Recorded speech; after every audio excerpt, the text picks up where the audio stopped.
สบายดีสบายดีท่านผู้ชมสบายดีพ่อแม่พี่น้องสบายดีทุกทานผู้ที่เคารพนับถือนะครับแพงยินดีต้อนรับสองเบาแซนเมืองสาระน้อยคือเก่าอ่าทักทายสบายดีพี่น้องเอ้ยตอนนี้ก็ประมาณ2 โมงปลายน้อยหนึงพี่น้องเอ้ยเนาะทักทายสบายดีผู้ที่ครับเบิ่งรับชมคลิปของเบาแซนเมืองสาระน้อยเนาะทักทายสบายดีบนรถคือเก่าพี่น้องเอ้ยเว้าไลน์กับ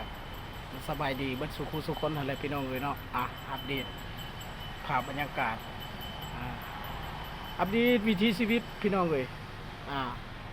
ชีวิตประจำวันของบ่าวเส้นเมืองสลัดหน่อยกับสิประมาณนี้พี่น้องเลยเฝ้ารถให้เฝ้ารถให้กระเจ้าพี่น้องเลยเนาะกับสิประมาณนี้โบราณใหญ่ห่างพี่น้องเลยเนาะทุกฐานครับเบิ่งครับชมเนาะทักทายกันรถมีทุกรุ่นทุกยี่ห้อพี่น้องรถฟีโน่เว็บลอยคิกไอมื้อนี้เราอัปเดตรถลูกค้าเนาะเว็บลอยฟีโน่มีทั้งรถระบบไฟฟ้ากับนี้พี่น้องเลยเนาะลายที่สุดแล้วเป็นเว็บลอยจอดเลียนกันเนี่ยพี่น้องเลยเนาะจักสิว่าจังได้จักรถลูกค้าจักรถพนักงานเนาะอันนี้เป็นของหนึ่งที่บนข้าพเจ้านั่งเนาะบางเส้นเมืองสลัดน้อยก็นั่งอยู่นี้พี่น้องเลยเนาะนับแต่นี่ก็เว็บลอยนี่เป็นรถไฟฟ้ารถไฟฟ้าน้อยมีไปทุกรุ่น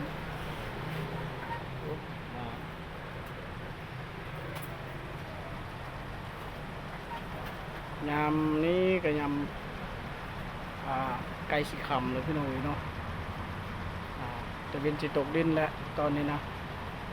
ประมาณ2 โมงปลายแล้วพี่น้องเนาะรถก็หลายเติบหลายที่ซื้อมือเลยพี่น้องเนาะของหนึ่งอะไรส่วนรถใหญ่ก็สิประมาณนี้แต่ว่าทั้งในก็ลาย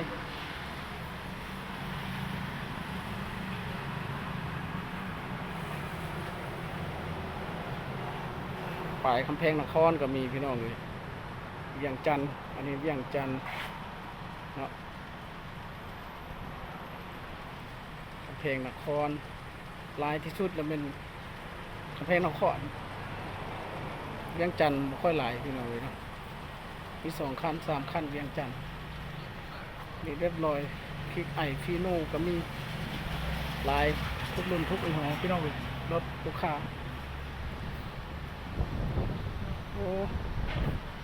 ใกล้สิฮอดยามหนาวเลยพี่น้องเลยเนาะ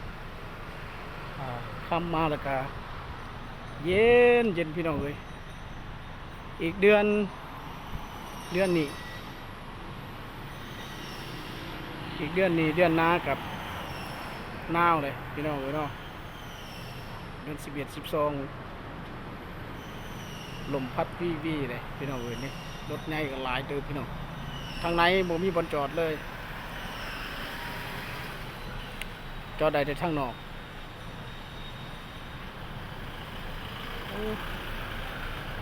ผู้นึงออกผู้นึงเข้าเอาอันนี้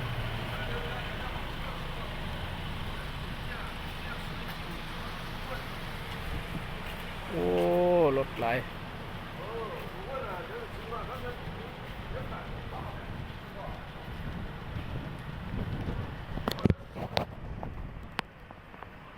รถไหลมานี่รถจอดรถนี้รถจักร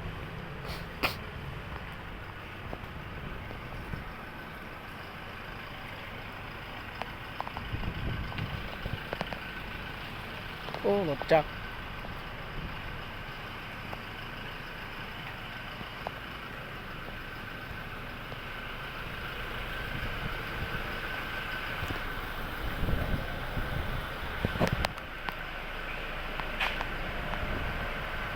โบกคันหนึ่งก่อน